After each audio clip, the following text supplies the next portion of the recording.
Televiziyo Tanganyika. Wagitiki winakwere ikirituki abasore bawe tukatenda kwa bagasore numuzi undi yakoze ndadaye ntawuzi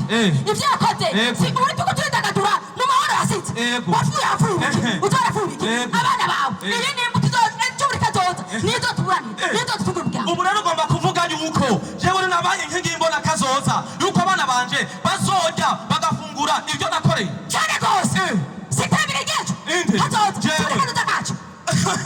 aho bukera niba mbaye amafaranga yo gukora ryabarabara mwese uzo nico ufungura n'umufuko wasironka kanoti cyane gose ubu rero ibyo ni isura ku kazi ngakora nivuye inyuma ejo nzogusaba uzompundira turavuga nanje nimba biruko jewe nari gucanga tugende rero nari gucanga kubanga niko kubwira utari kurabyumva none nasikiwe atanu umuti imbere n'amatama kuri umuti diaspora papa tiyo break je suis diaspora ubwo diaspora bwawe nuko ukumarira iki abandi ba diaspora bagenzi bawe nako batariko barakora basha hamwe bariko barubaka igihugu mugaba wewe nudukubitwita twigogo twiyinde kimomoti barita birakurabuzi sinkene gusubira kukubona mu Burundi ngikira kurungishi ngikira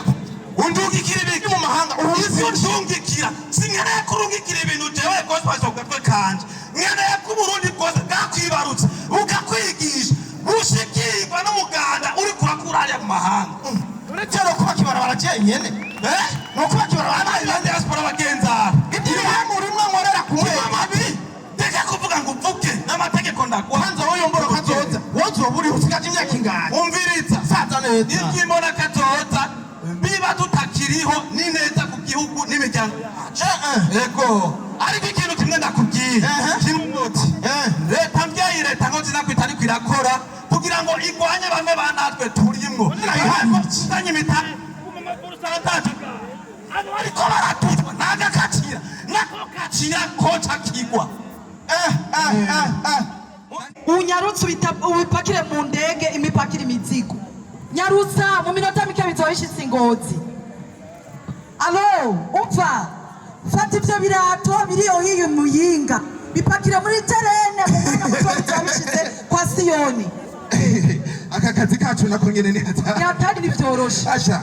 ama business aratwishe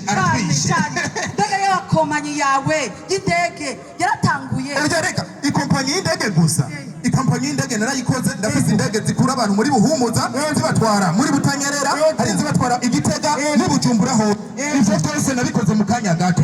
kandi rero muri business yiwanje byo kurima ntibikiri kibazo urazi igituma rero kurima nkoresha imashini abakozi gusanga makurikira gusa ubiri rero ndakubwira ubu Burundi turimwo uriko urumva ubu Burundi turimwo no Burundi buteye imbere bw'ibihumbi 2026 urakoze tugende ndagutembereza Association